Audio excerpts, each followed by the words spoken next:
What's up, guys? I'm here with Avery Martin, aka Roamer the Roamer, founder of Restricted Inventory. He's working on a software called GoToLister that you guys are going to be using in the near future. This guy's a hustler, he's young, he's hungry, and he's been a big part of my journey starting with books. I watched a ton of his content starting, and it's crazy to finally be here with him in Miami with his event he's putting on. So how are you feeling tonight? I'm feeling good, man. My voice is probably gone. I've been talking all day. Zach, if you want to pan around here and show this beautiful venue. Yep. We're out here in Miami 2022. We've just been grinding all day since like 10 o'clock this morning until now. We're having a few drinks, and I'm here with, is it Billy Flips? Billy Flips is the handle on Instagram. I'm here with Billy Boy. This is my man right here. He had a lot of good questions today. Good questions. Yeah. So this guy actually drove around the country with a canoe on his car, searching for books. That's how he kind of got started, and stumbled across.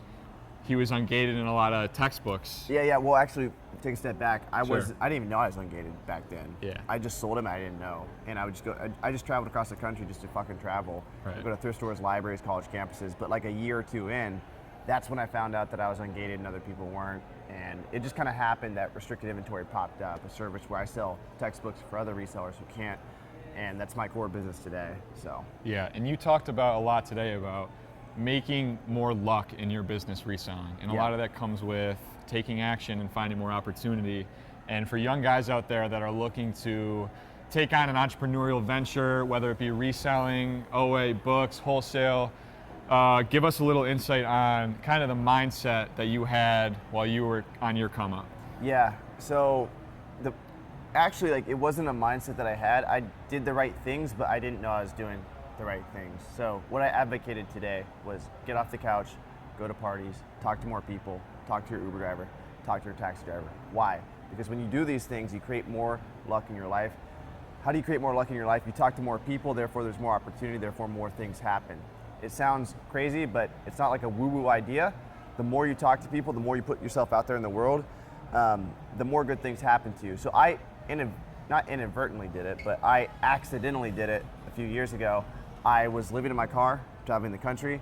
I'm like this little specimen going through the United States, on these highways, going in and out of thrift stores. I'm going to networking events like this. Shout out Reezy Resells Caleb Roth. I think it was 2018 in Los Angeles. I went there, and what I'm doing is I'm creating a bunch of noise. I'm going out, I'm talking to people, I'm not interviewing people, but I'm having conversations with people. I'm going into thrift store. I'm exploring a lot, and a lot of people don't do that, and that's why, like, they say that opportunity favors the bold, not the intelligent. So you can be super intelligent, you can stay at home, you can sit on your laptop all day, and if you're not posting on social media on your laptop, assuming you're just working, that luck is not going to come to you the same way as if you either post on social media or get off the couch and go into the world. Right. So I did that in my early days. I didn't even mean to, and I met Caleb Roth, my mentor, who sells 7 figures in books every year. I did 80,000 in book sales in 2018, and then a few years later, right now, 1.4 million in book sales, because I met him, I took action, I tried new things, and so really just try new shit and keep trying new shit, and be curious. Don't just settle for less. Always be curious. Always think of what else can you do, and don't say no to anything. That's my advice for young people starting out. That's awesome, man. Thanks for putting on this event. It's been crazy to finally meet you in person. Oh, yeah. So thanks for sharing some insight, dropping some wisdom on these cats. Fuck yeah. And one thing I've noticed is, like, the young guys are animals. Like, the young guys are willing to learn. The young guys take action. And it's a little bit unfortunate, but I know when I talk to somebody who's 18, 19, 20, 21, 22, versus somebody who's 36, 37, 38, two very different mindsets. If you're 38, you can still be successful, but if you're 22 or less watching this video, I've noticed a lot of people, they're so plastic, they're so willing to learn. You can see it in their eyes. They're hungry, they're looking for role models. They want to get better. So if you're younger and you're looking to go into entrepreneurship, find somebody that you resonate with, go to their events, and learn from them and believe in them and take action on what they say, and you'll be surprised what comes from that. And even if you're 50 plus, you can still make it work if you have a lot of pain in your life. There's a correlation between trauma and growth. It's just weird, but like if you go through a traumatic experience, they say that's the only time after, I think, like the age of 25. After the age of 25, the only time you can learn and be as plastic as you were when you were a fucking baby is if you go through a traumatic event. When you go through a traumatic event, bankruptcy, you're completely out of money, you're broke, go through those things, or maybe it's some other type of emotional trauma, then your brain turns back on to where it's like, oh shit, we got some people here who are like fucking 70 plus in there.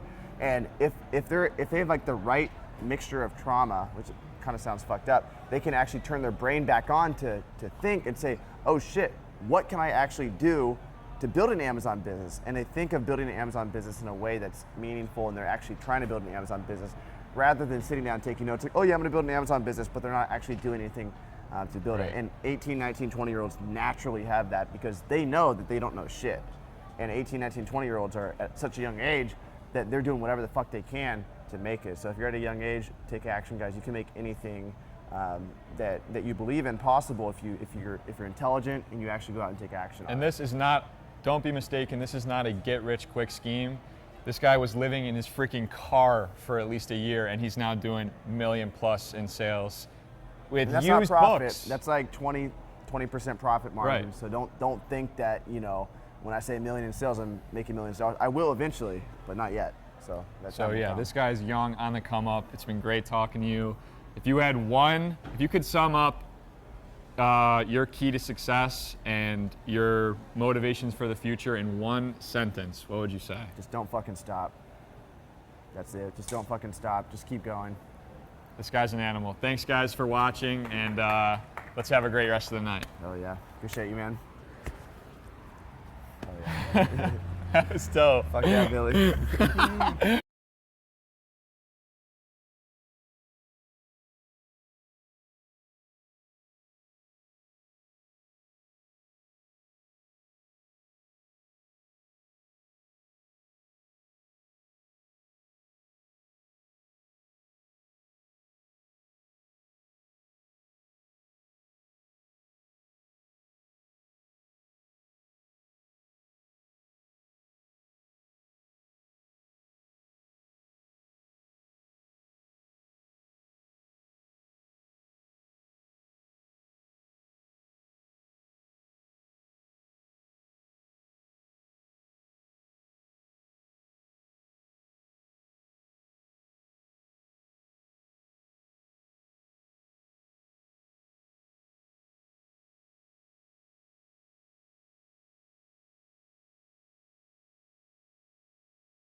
All right, we need to fucking talk. So library sale this morning.